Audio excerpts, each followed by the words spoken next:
versículo tan poderoso como lo es Génesis 3:15. Este fue el primer anuncio que se dio para la redención de la humanidad. Amén. Después fue Juan 3:16.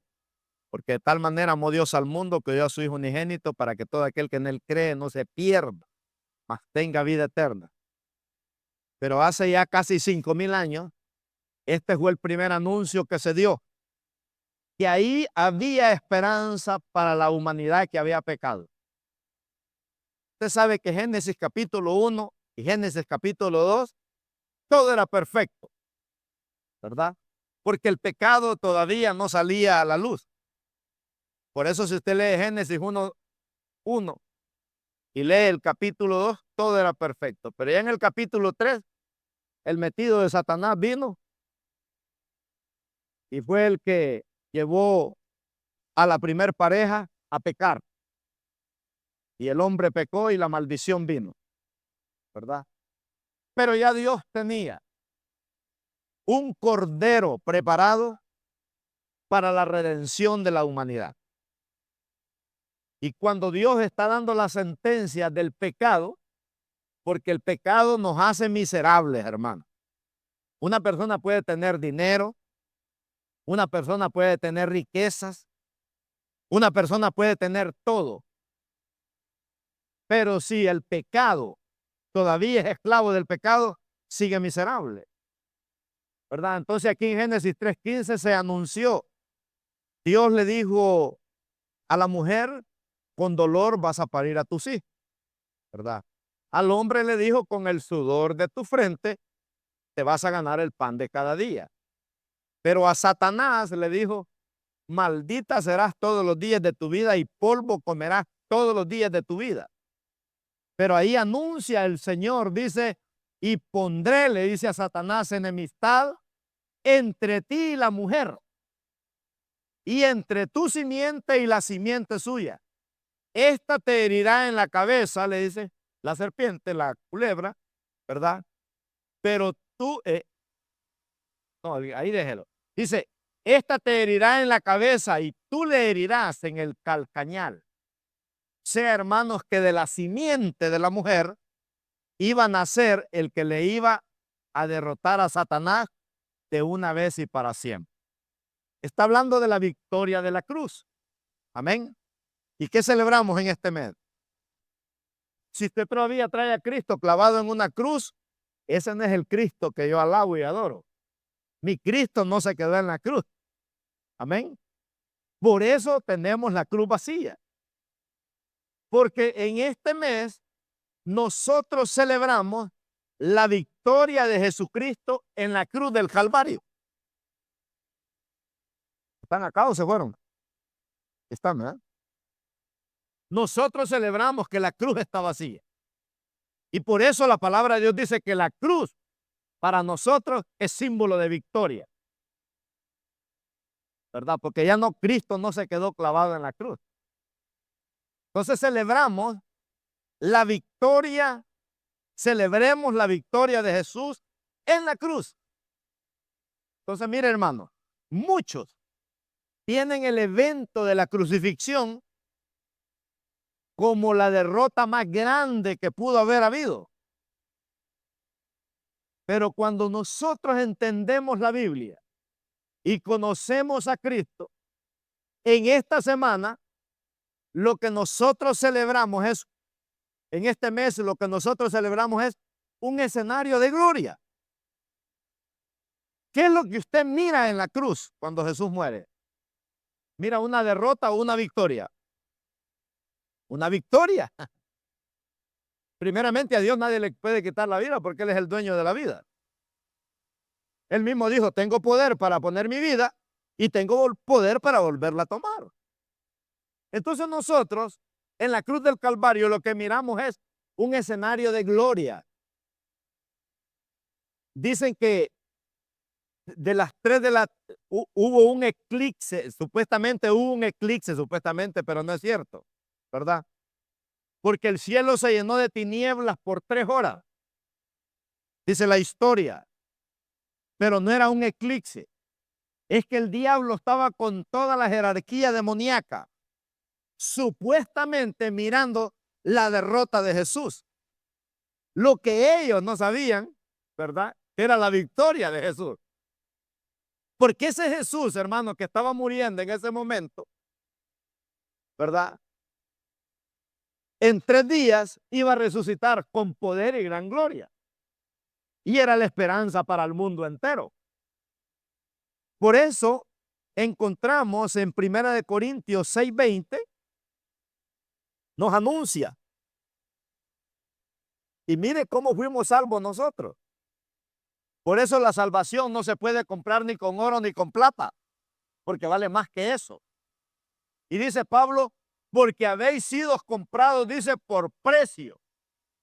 Glorificad, dice, pues, a Dios en vuestro cuerpo y en vuestro espíritu, los cuales, dice, son de Dios. Entonces yo fui comprado, hermanos, con un precio bien alto. ¿Cuál fue el precio que costó la salvación? La sangre de Jesús. Entonces dice el apóstol Pablo, fuimos comprados, dice, con precio. Dios no nos pudo comprar ni con oro ni con plata, porque el diablo nos hubiera podido comprar también con eso. Fue necesario que el Hijo de Dios nos comprara con su sangre preciosa. O sea, no hay otro precio más elevado, ¿verdad?, que alguien pueda dar en rescate por alguien, que no ser la sangre de Cristo Jesús. Por eso dice que por esa sangre que fue derramada en esa cruz, nosotros tenemos entrada ahora al cielo. Amén. Por eso dice la Biblia, y la sangre de Cristo su Hijo nos limpia, dice, de todo pecado y de toda maldad. Amén, hermano. Entonces, mire, usted y yo somos caros. Antes no valíamos nada. Pero cuando Cristo nos compró, ahora nadie nos puede dar un precio más alto que el que Cristo dio. Dios nos salvó. Decía un pastor que yo tuve, pudiéramos reunir, dice, toda la sangre de todos los muertos que han habido en este planeta Tierra, comenzando desde cuando Caín mató a Abel. Pudiéramos reunir toda la sangre de los muertos que han muerto en la guerra, en pandemias y en tanto, y pudiéramos construir, decía, lagos de sangre. Pero ni una gota, ningún lago, ningún río de esa sangre puede salvar a un pecador. Pero la sangre de Cristo, que fue derramada en esa cruz del Calvario, hermano, puede salvar no solo a un pecador, sino a la humanidad entera que vemos en este planeta Tierra. ¿Cuántos se gozan por eso? Le damos un aplauso al Señor, ¿verdad? Porque ahora usted y yo somos salvos. No somos perfectos, pero Dios nos ha salvado de la condenación eterna y estamos en una perfección. Cristo comenzó una obra en nosotros y la va perfeccionando, dice la Biblia, hasta que Cristo venga, ¿verdad? Ahora mire lo que hizo esa sangre. En Colosenses 1:13 encontramos, ¿verdad?, cuál fue el efecto que esa sangre hizo en nosotros. Que no solo nos perdonó de todo pecado y de toda maldad, sino que dice Colosenses 1:13, el cual, dice, nos ha librado. Nos ha librado, dice, ¿de qué? De la potestad de las tinieblas y nos ha trasladado, dice, al reino de su amado Hijo. O sea que Dios nos libró de la potestad del diablo, porque nosotros éramos esclavos del diablo. Por eso allá en Colosenses dice que el Señor agarró el acta de los decretos, dice, que nos condenaba, que nos acusaba. O sea que nosotros éramos esclavos de los decretos del diablo. Si Cristo, hermanos, no hubiera muerto, ¿verdad?, usted estuviera en el infierno y yo también. Estuviéramos en vicios, estuviéramos en derrotas, en fracasos. Pero el Señor agarró el acta de los decretos que el diablo tenía para avergonzarnos y dice que la rompió y la clavó en la cruz del Calvario. Por eso el diablo ahora ya no tiene pruebas para acusarnos. Y eso es lo que Pablo dice. Nos libró, dice, del reino de la potestad de las tinieblas. Algunos los libró de una cosa, otros los libró de otra. Dice, nos ha librado, ¿verdad?, de la potestad de las tinieblas y nos ha trasladado, dice, al reino de su amado Hijo. Por eso es que ahora somos diferentes. Porque el que es cristiano, hermanos, es diferente. No es perfecto, pero es diferente, ¿verdad? Nos libró de ese reino de tinieblas. En otras palabras, recibimos una nueva identidad. Nos libró del gobierno de Satanás. Nos libró de esas maldiciones. Por eso en la cruz del Calvario hay 5 maldiciones que usted y yo viniéramos cargando si Cristo no hubiera muerto en la cruz del Calvario. El Señor nos libró de la maldición de la enfermedad. El Señor tiene todo poder sobre todas las enfermedades. Por eso les dijo a los discípulos, sanen enfermos, resuciten muertos, echen fuera demonios.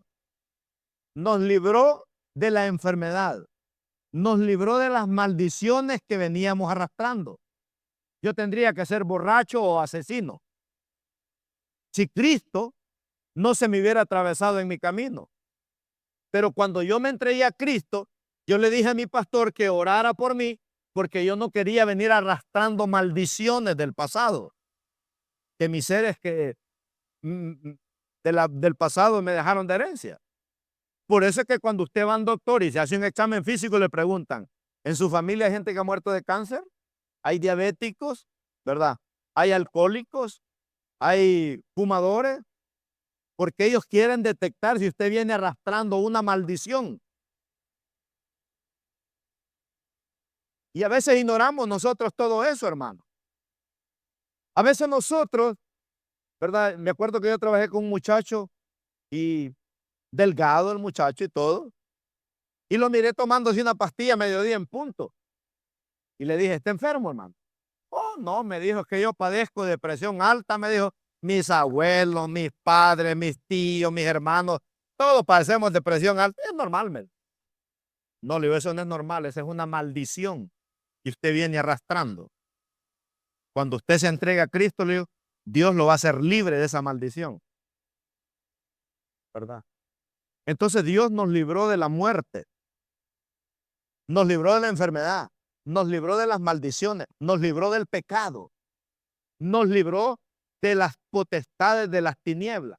Todo eso el Señor lo desbarató en la cruz del Calvario. Por eso cantábamos, en Sión suene la trompeta, dada alarma en su monte santo, en Sión suene la trompeta. ¿De qué? De libertad. ¡Qué bonito! El Señor nos libertó, nos hizo libres. Algunos, como le digo, tal vez están en el proceso de libertad, pero tú tienes poder, hermanos, para ser libre, porque tienes la mente de Cristo contigo, tienes el poder de Dios contigo, tienes la autoridad de Dios contigo. Amén. Por eso dice la Biblia, mayor es el que está en nosotros, dice, que aquel que está en el mundo. Entonces nos libró de ese reino de tinieblas, de ese reino de tinieblas. El reino de las tinieblas no es un lugar físico, es un estado de ceguera espiritual. En otras palabras, estábamos ciegos. A lo bueno le llamábamos malo y a lo malo le llamábamos bueno, como hoy en día. Usted invita a una persona sin Dios a la iglesia, dice, ¿la iglesia el domingo? No, my friend, tú estás bromeando. La iglesia es muy aburrida. Invítelos a la pachanga y sí, eso 10 vidas. Pero no, hermano, ¿verdad? Porque todavía están en una ceguera espiritual.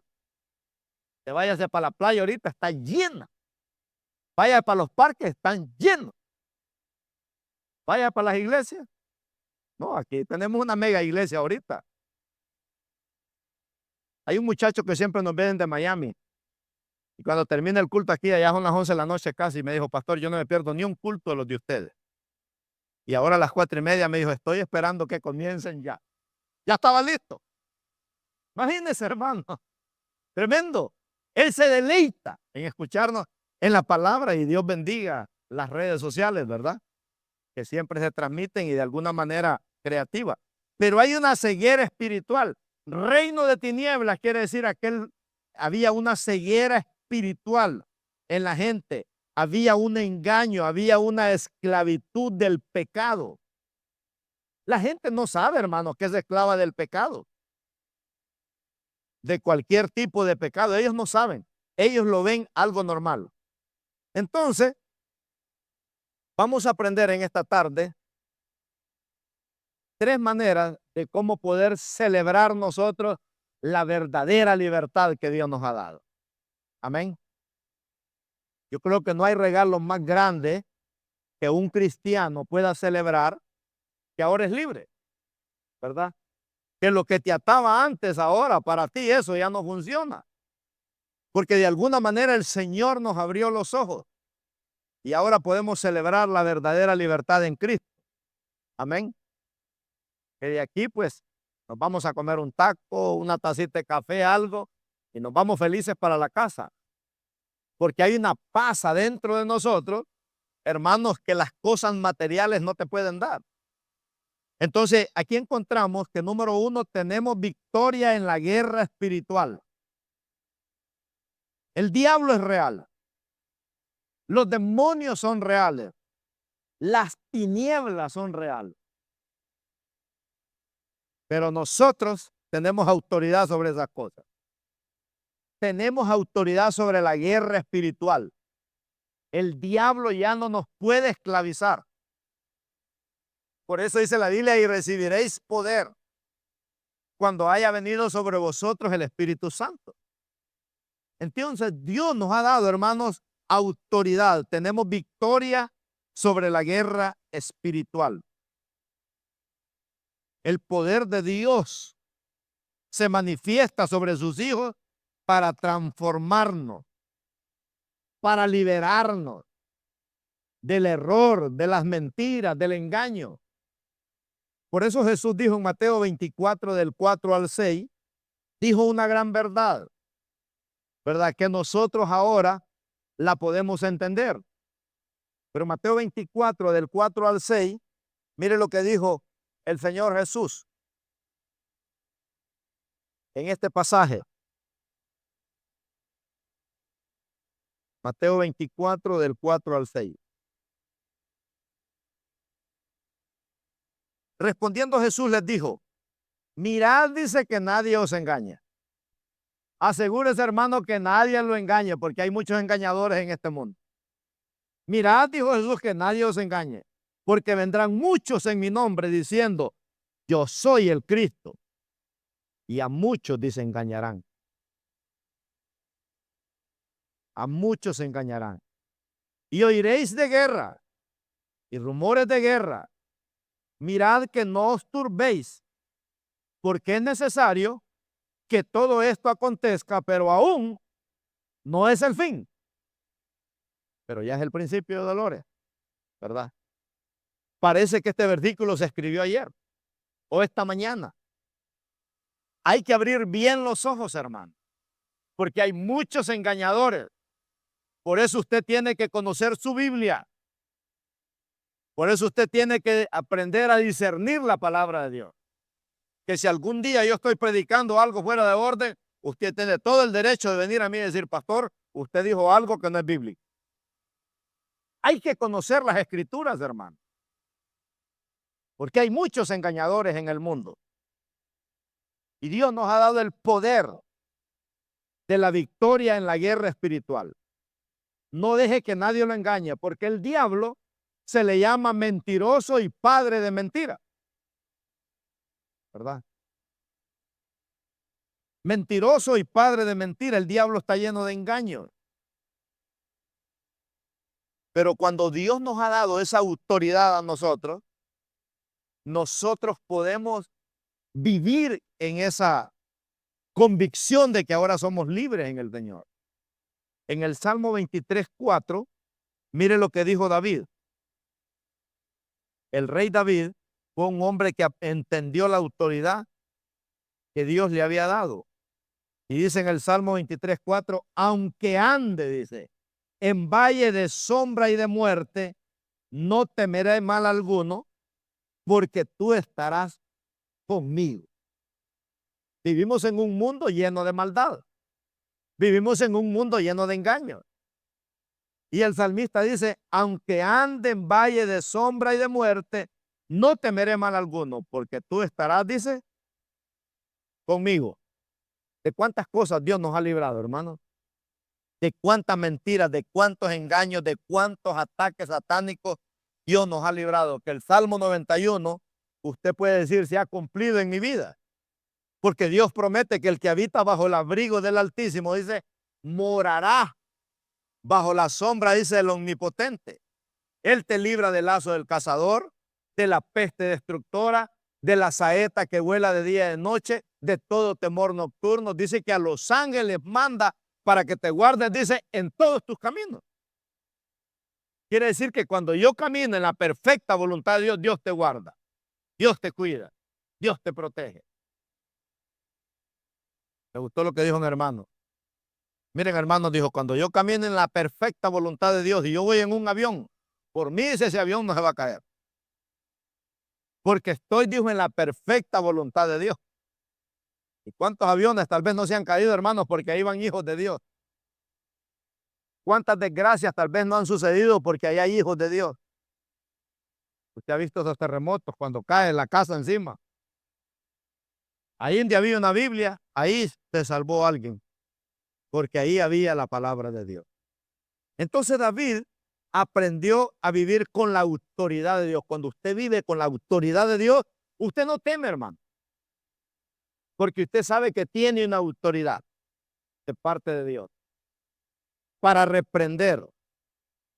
Dios le dijo a Jeremías, te he dado autoridad, le dijo, para arrancar, para derribar, para destruir y para plantar y edificar, le dijo, el reino de Dios. O sea que cualquier dardo que el enemigo mande contra ti, yo te he dado esa autoridad. Hermoso, ¿verdad? Dios le dijo a Abraham en Génesis 15:1. Abraham fue un hombre de autoridad, pero Dios prometió que iba a ser una autoridad para Abraham. Y en Génesis 15:1 Dios le dice, después de estas cosas, vino la palabra de Jehová, dice a Abraham, en visión, diciendo, no temas, Abraham, yo soy tu escudo y tu galardón será, le dice, sobremanera grande. ¿Cuántos esperan esos tipos de bendiciones de Dios?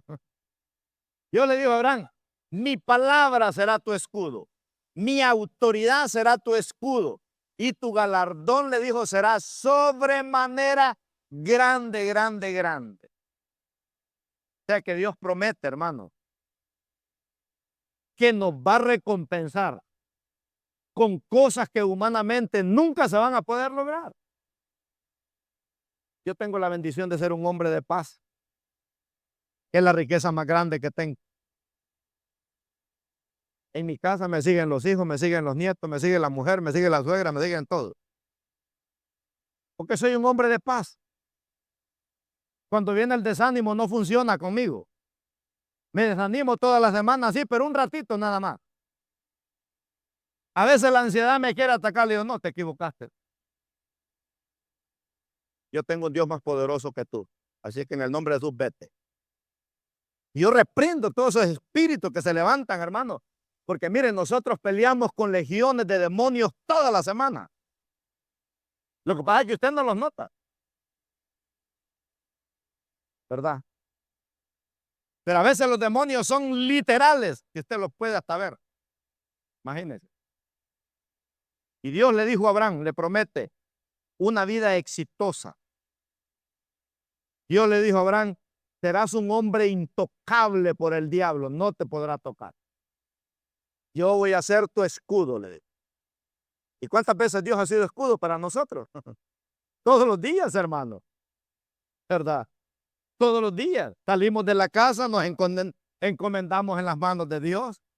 Todos los días, cuando viene el día malo, dice la Biblia, estamos firmes. Porque dice que en el día malo hay que estar firme. En el día malo usted no se puede desanimar. En el día malo usted no se puede deprimir. En el día malo dice la Biblia que usted tiene que tomar toda la armadura de Dios, dice, no alguna, toda la armadura de Dios. La palabra, la oración, el ayuno, el Espíritu Santo, la santidad, toda la armadura de Dios en el día malo. Pero hay gente que en el día malo se deprime, ¿verdad? Porque no saben discernir la guerra espiritual. Pero cuando usted sabe discernir la guerra espiritual, usted no mira a sus hijos, usted no ve a su mujer, usted no ve a su vecino, usted no ve hermanos a su compañero de trabajo, usted no ve a su jefe, lo que usted ve es que el diablo le quiere quitar la paz y el gozo que Dios le ha dado. Entonces tenemos que aprender a tener autoridad sobre la guerra espiritual. Número 2, cuando caminamos en el poder de la cruz, ¿verdad? En el poder de Dios, tenemos la victoria segura, porque hay una vestidura de poder. Traemos un traje de poder dentro de nosotros. Usted mira a un policía que anda vestido en uniforme y usted lo respeta porque es una autoridad. En el mundo espiritual los demonios saben, hermano, que somos intocables por ellos. Lo que pasa es que ellos a nosotros nos engañan que no tenemos autoridad. Pero cuando usted saca esa autoridad, ellos saben y dicen, este sí conoce a Dios. Este sí tiene identidad. A este no le podemos quitar el gozo y la paz. Entonces, cuando caminamos en ese poder, caminamos en la victoria es segura, caminamos con una vestidura de poder. La gloria de Dios nos persigue para hacer milagros extraordinarios en nuestra vida. La gloria de Dios se manifiesta en cada uno de nosotros. Por eso es que cada vez que usted tiene una crisis, usted le pide a Dios y la gloria de Dios se manifiesta en usted, con señales, dice la Biblia, con prodigios y con maravillas. Si usted está enfermo, dice la Biblia, clama a mí y yo te responderé. Si usted tiene un problema de finanzas, el Señor dice, clama a mí y yo te responderé. Si usted tiene un problema familiar o matrimonial, usted clama a Dios y Dios le responde. La gloria de Dios se manifiesta. Porque tenemos una vestidura de poder. Que usted dice, bueno, debería de estar ahorita estresado yo con todo lo que me está pasando. Pero usted siente una paz dentro de usted y una tranquilidad, como cuando Abraham le dijo a Isaac, papá, aquí está la leña y aquí está el fuego, pero ¿dónde está el cordero? Y Abraham, con esa gran paz de confianza que tenía en Dios, le dijo, hijo, Jehová Jireh, Dios proveerá. Y al instante, dice la Biblia, volteó a ver a un lado y ahí estaba la provisión que Dios había proveído. Dios proveerá. Entonces hay una vestidura, hermanos, de poder, de gloria que se manifiesta en los hijos de Dios. Y mire, este versículo que yo le voy a leer ahorita, yo espero que usted lo ponga en práctica, que está en Efesios 3:20 y 21. Este es un versículo tan poderoso que si lo entendemos, usted se puede dar cuenta, hermanos, que usted lo que declara con su boca tiene poder y autoridad en el mundo espiritual. Cuando usted la declara con convicción. Y el apóstol Pablo dice en este pasaje, y aquel dice que es poderoso. ¿Quién es ese? Jesús. Y aquel que es poderoso. ¿Cuántos creen que Jesús es poderoso? Claro. Y aquel que es poderoso dice, ¿para hacer cuántas cosas? Subrayalas, hermano. Porque algunos limitan a Dios. Ah, no, Dios aquí no funciona. Aquí Dios no puede hacer nada en este caso. No, ahí dice todas. Y aquel que es poderoso para hacer todas las cosas, mucho más abundante de lo que pedimos, dice, o entendemos. O sea que con esta mente de hormiga enana que nosotros tenemos, hermanos, pedimos Pero Dios nos da más de lo que pedimos. Mucho más abundante de lo que pedimos o entendemos. Dice, pero la última frase, ahí está el secreto de la bendición. Según el poder, dice, que actúa en quién. ¿Tiene poder usted o no? No, pastor, yo soy una cucaracha aplastada. No, hermano. Usted es un hombre de autoridad. Usted es una mujer de autoridad. Usted es un embajador del reino de los cielos. ¿Verdad? Usted tiene autoridad. Yo tengo autoridad. Sobre todo lo que usted declare. Por eso dice todas las cosas.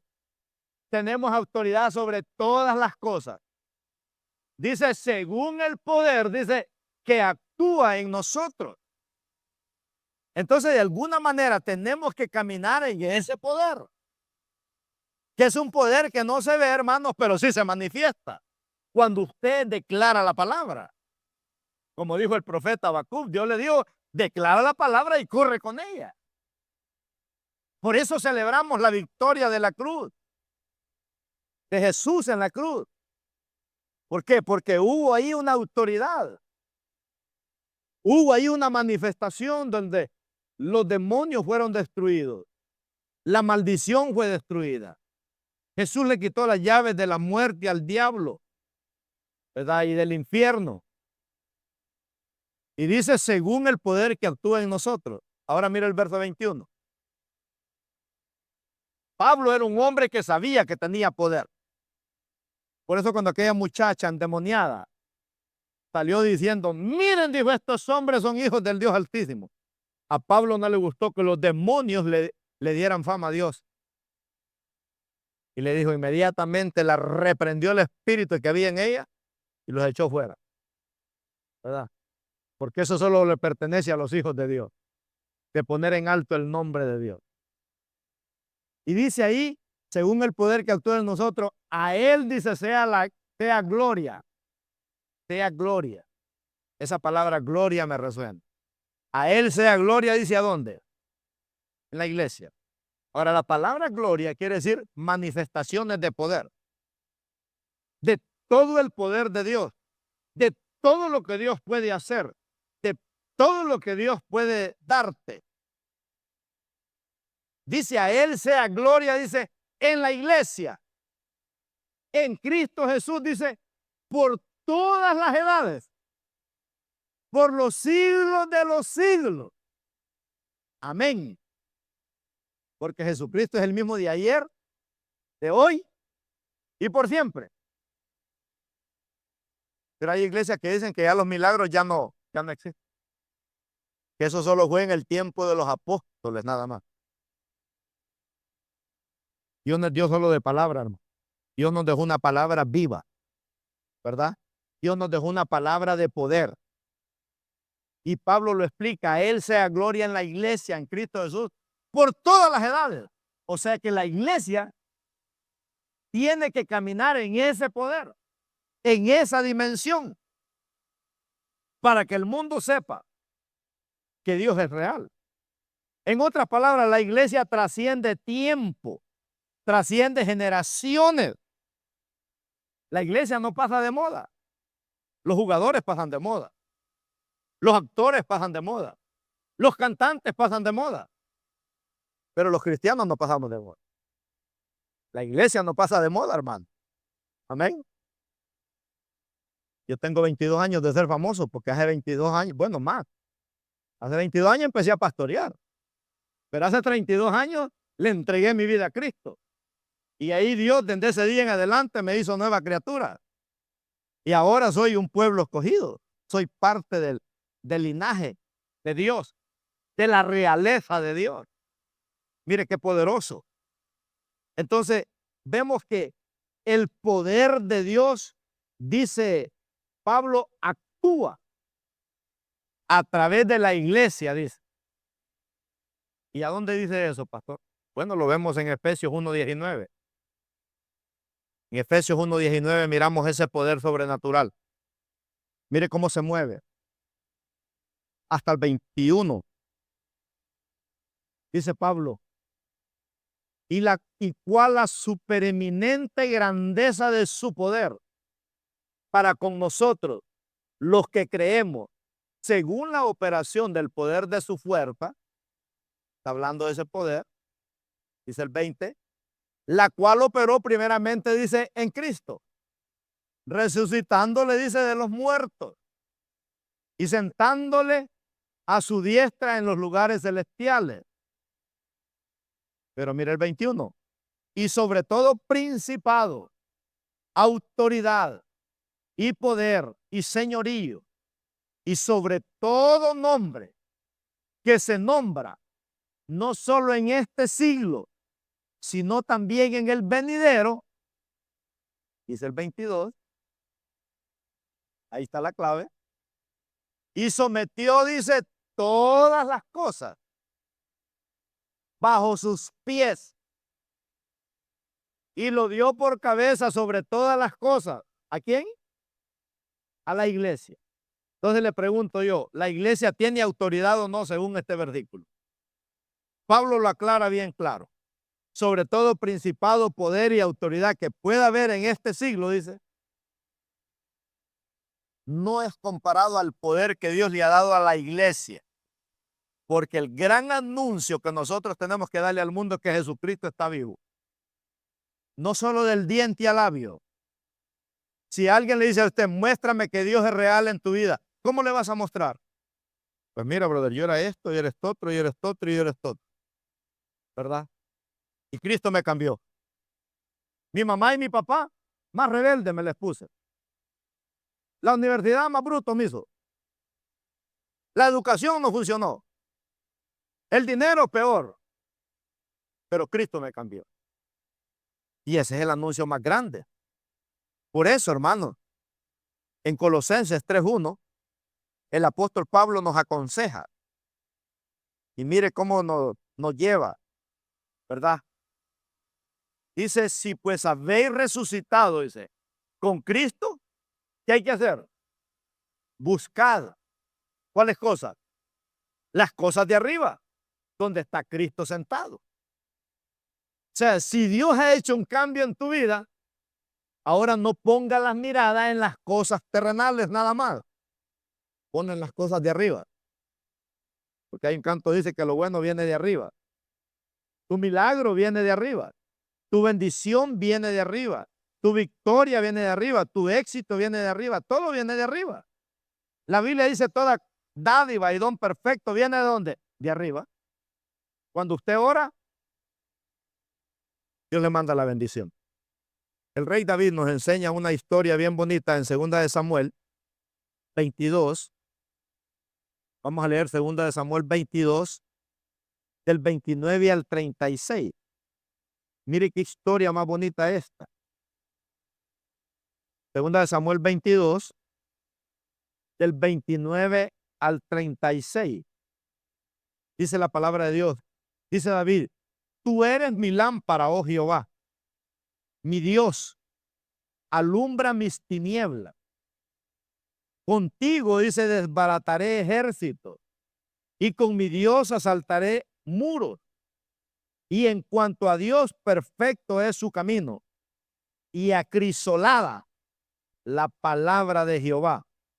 Escudo es a todos los que en él esperan. Porque ¿quién es Dios si no solo Jehová? ¿Y qué roca hay fuera de nuestro Dios? Dios es el que me ciñe de fuerza y quien despeja mi camino, quien hace mis pies como de sierva y me hace estar firme sobre mis alturas, quien adiestra mis manos para la batalla, de manera que se doble el arco de bronce con mis brazos. Me diste asimismo el escudo de tu salvación y tu benignidad me ha engrandecido. O sea, David está relatando que todas las victorias que Dios le ha dado ha sido por la mano poderosa de Dios. Amén, hermano. Todas las victorias que Dios le ha dado a usted no han sido por suerte, ¿verdad? Porque hay gente que todavía vive de suerte. El que no es cristiano vive de suerte. Por eso compra tickets ahí engordando a los millonarios esos. Cuando va a la licor compra su ticket porque tiene la fe, ¿verdad? Que tiene 0,0000000 y agregue todos los ceros que usted pueda de esperanza de que usted le pegue al gordo. A que está engordando es al sistema eso. Pero el cristiano cuando necesita ser bendecido, ¿a quién le pide? A Dios. Entonces David reconoce que todo lo que él tiene es porque Dios se lo ha dado. ¿O no? Todo lo que tenemos es porque Dios lo ha dado. Si usted no lo quiere valorar, allá usted, hermano. Pero todo lo que tenemos es porque Dios lo ha dado. Y David está ahí relatando, ¿verdad? Que todo el poder y todas las glorias y las victorias que él había logrado era porque Dios lo había ceñido, dice, de poder. Entonces Pablo habla de las victorias de la cruz. Isaías habla de las victorias de la cruz. David habla de la victoria de Cristo en la cruz. Moisés, mire Moisés cómo lo resume. Todas las glorias que Dios le dio a Moisés. En Éxodo 15:11 encontramos un versículo poderosísimo. Y mire lo que dice Moisés. ¿Quién como tú, oh Jehová, entre los dioses? ¿Quién como tú, magnífico en santidad? Terrible, dicen, maravilla, hazañas, hacedor de prodigios. O sea, Moisés dice, ¿quién como tú, oh Dios? No hay otro como él, hermano. Separados de él, dice la Biblia, nada podemos hacer. O sea, celebra lo que vas a ver. Celebra lo que Dios va a hacer en tu vida. Porque Dios va a hacer señales, prodigios, maravillas, hazañas. Todo eso Dios promete. Todas esas victorias Dios las promete para cada uno de nosotros. Amén. Por eso es que la Biblia dice que los justos van de gloria en gloria, como cantaba el canto ahí mi hija, de gloria en gloria te veo, entre más te conozco, quiero saber más de ti. Porque el cristiano va de gloria en gloria, de triunfo en triunfo y de poder en poder, si usted permanece en Dios. Entonces Moisés dice, celebra cada año prodigios, señales, maravillas, hazañas. En Hechos 2:43, la iglesia primitiva celebraba la gloria de Dios, las victorias de Dios. Dice ahí en Hechos 2:43, y sobrevino temor a toda persona y muchas maravillas. ¿Cuántas, hermanos? Muchas maravillas y señales eran hechas, dice, por los apóstoles. Ya los apóstoles ya no están, ahora está la iglesia. Amén. Ahora el poder lo tiene la iglesia. Por eso hubo un Pentecostés. Ahora somos nosotros. Por eso Dios ha desatado, dice, el poder sobre la iglesia. ¿Verdad? Sobre la iglesia. Y el tercer y último anuncio que miramos aquí es que Jesucristo va a regresar con poder. Amén, hermano. Venció con poder y regresará con poder. Qué bonito haber sido cuando se levantó en esa nube, ¿verdad? Diciéndole, no se turbe vuestro corazón. Crean en Dios, crean también en mí. En la casa de mi Padre muchas moradas hay. Si así no fuera, yo no lo hubiera dicho. Voy pues a preparar moradas para vosotros, ¿verdad? Y vendré otra vez para que donde yo esté, vosotros estéis también un día y sabéis el camino. Dijo, yo soy el camino, la verdad y la vida. Nadie viene al Padre si no es por mí. El único camino para ir al cielo. Entonces aquí en tercer lugar, Jesucristo regresará con poder. Qué bonito. Lo más grande, hermano, no es ver un milagro. No es lo más grande ver un milagro. ¿Sabe qué es lo más grande? Es conocer que Dios es real en mi vida. Eso es lo más grande que un cristiano puede disfrutar. No es ver el milagro, sino saber que Dios es real en tu vida. Yo creo que si hay algo que puede disfrutar un pastor, es eso. Porque un pastor no tiene con quién quejarse, solo con Dios. Y eso es lo más lindo que usted puede experimentar en su vida. Saber que Dios es real en tu vida. Que tú puedes desnudar tu vida delante de Dios. Y Dios te saca de todo aprieto. Entonces Jesucristo regresará con poder. ¿Y cuánto lo esperan? En cualquier momento, ¿verdad? En cualquier momento. En Apocalipsis 19, 11 al 16, a mí me gusta leerle este versículo a los testigos de Jehová, porque les pregunto yo, ¿quién es el que habla aquí, Jesús o Dios? O Jehová, les digo yo. Ellos dicen Jehová. Sí, es Jehová, pero también es Jesús, les digo. ¿Verdad? Es Jehová, pero también es Jesús, porque como ellos piensan que Jesús no es Dios, ¿verdad? Pero ahí está hablando Jesús y está hablando Jehová, el mismo. Amén. Dice ahí Juan 19, ¿verdad? Del 11 al 16. Y tienen, ese es el 9, hermana, 19. Apocalipsis 19. Gloria a Dios. Dice, entonces vi el cielo abierto y aquí un caballo blanco, señal de pureza, ¿verdad? Un caballo blanco, señal de victoria. Y el que lo montaba se llamaba, dice, fiel y verdadero, y con justicia juzga y pelea. Sus ojos eran como llama de fuego, todo lo ve. Y había en su cabeza, dice, muchas diademas. Había ganado toda la guerra.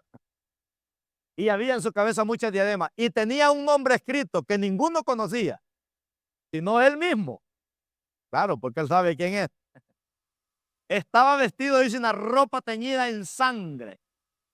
Guerrero. Y su nombre, dice, es el Verbo de Dios. ¿Quién dijo Juan que era el Verbo de Dios?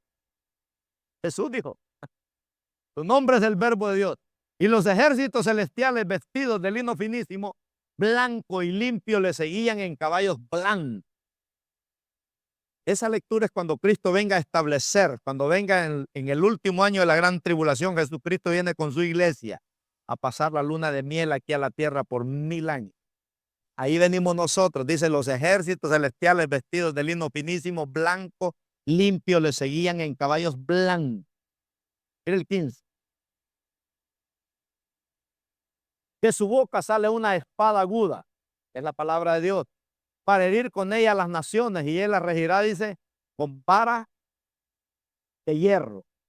Y él pisa el lagar del vino del furor y de la ira del Dios Todopoderoso. Y termina con el 16. Y dice, y en su vestidura y en su muslo tiene escrito este nombre. ¿Cuál es, hermano? Mire que él mismo revela el nombre ahí, ¿verdad? Rey de reyes. ¿Y qué más? ¿Quién es ese? ¿Es Jehová o es Jesús? Los dos. Jesús es Dios. Como le dijo a Felipe, el Padre y yo uno somos. Tengo la misma autoridad, el mismo poder, porque lo hizo heredero, dice, de todo. Entonces Jesús anuncia aquí la victoria final sobre el anticristo, ¿verdad? Y la derrota para siempre sobre las obras del mal. O sea que en Apocalipsis, hermanos, vemos que el mal va a tener su final y el bien saldrá venciendo al mal. Y Juan nos anuncia al verdadero Mesías con todas sus glorias. Oiga bien esto, con todas sus glorias. Por eso yo le puse el mensaje, celebremos la victoria de Cristo en la cruz, porque será el poder que Dios nos dará, hermanos, la victoria que nos libertará de este mundo endemoniado. Él hará temblar, dice la Biblia, las naciones con vara de hierro. O sea, un poder, ¿verdad?, que nadie tiene, porque su reinado es para siempre. Entonces, terminamos con esto. Desde Génesis hasta Apocalipsis, ¿qué leo yo en la Biblia? Los que estamos leyendo la Biblia en todo el año. ¿Qué es lo que leo? Yo lo que leo desde Génesis hasta Apocalipsis, hermano, son las victorias de Cristo en la cruz. Algunos me dicen, pastor, ¿por qué el libro de Levítico es tan aburrido? ¿Por qué habla de matar animales y sacrificar animales y todo eso? Porque todo eso apuntaba a lo que había de venir en el futuro. Toda esa sangre, ¿verdad? Apuntaba a que un día ya Dios no iba a querer más sacrificios porque Cristo fue el último cordero inmolado. Entonces, ¿qué nos enseña la Biblia? Desde Génesis a Apocalipsis nos revela a una iglesia victoriosa. Nos revela a un cristiano victorioso. Por eso dice la Biblia, el que persevere hasta el fin, dice. ¿Será qué? Salvo. Salvo no solo de la condenación eterna, sino salvo de todas las guerras y de todas las batallas que vas a pelear. El Señor nos promete victoria. Por eso, hermanos, haga para su vida a que Cristo sea el Cristo de victoria. Habrán temporadas malas en esta vida. Claro, vamos a pasar por temporadas malas, pero Cristo nos dará la victoria en esas temporadas malas. ¿Cuántos han pasado las temporadas en victoria? ¿Verdad? No todo es color de rosa en la vida. Hay temporadas malas, pero Cristo es Dios de temporadas malas y de temporadas buenas. Por eso Jesús dijo, en el mundo tendréis aflicciones, pero confiad, dijo, porque yo ya vencí al mundo. Así que la victoria ya está ganada. Celebremos en esta semana, hermanos, el Cristo de la victoria. Amén. Porque por Él podemos sonreír, por Él podemos disfrutar, por Él podemos seguir viviendo y poder mirar siempre, como dice el apóstol Pablo, que todos tenemos una meta. Que un día podamos decir, he peleado la buena batalla, he ganado la carrera y he guardado la fe. Amén. Póngase de pie, vamos a orar. Padre, gracias te damos por tu palabra. Gracias por enseñarnos, gracias por educarnos. Señor, gracias por enseñarnos los misterios del reino. Yo te pido, Padre Santo, por cada hermano, por cada hermana, por cada varón, por cada varona, por cada familia, Señor.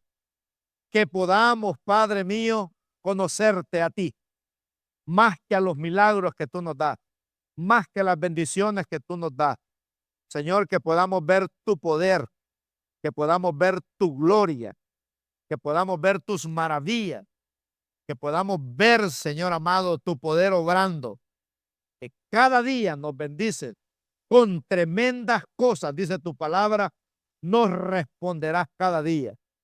Y te doy gracias, Señor amado, porque en este mes celebramos las victorias de Cristo, pasadas, presentes y futuras. Celebramos las victorias que tú le has entregado a la iglesia, para que la iglesia siga esta antorcha, Señor, llevando este poder a todas las naciones, Padre. Haga conmigo esta oración, diga conmigo, Señor Jesús, haz de mi vida un cristiano victorioso, una familia victoriosa.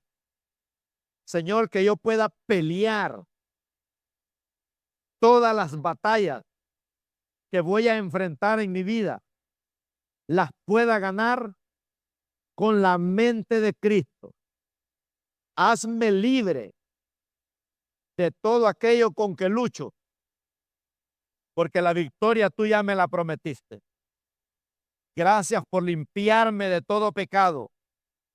Gracias porque derramaste tu sangre en la cruz del Calvario y ahora me has hecho libre.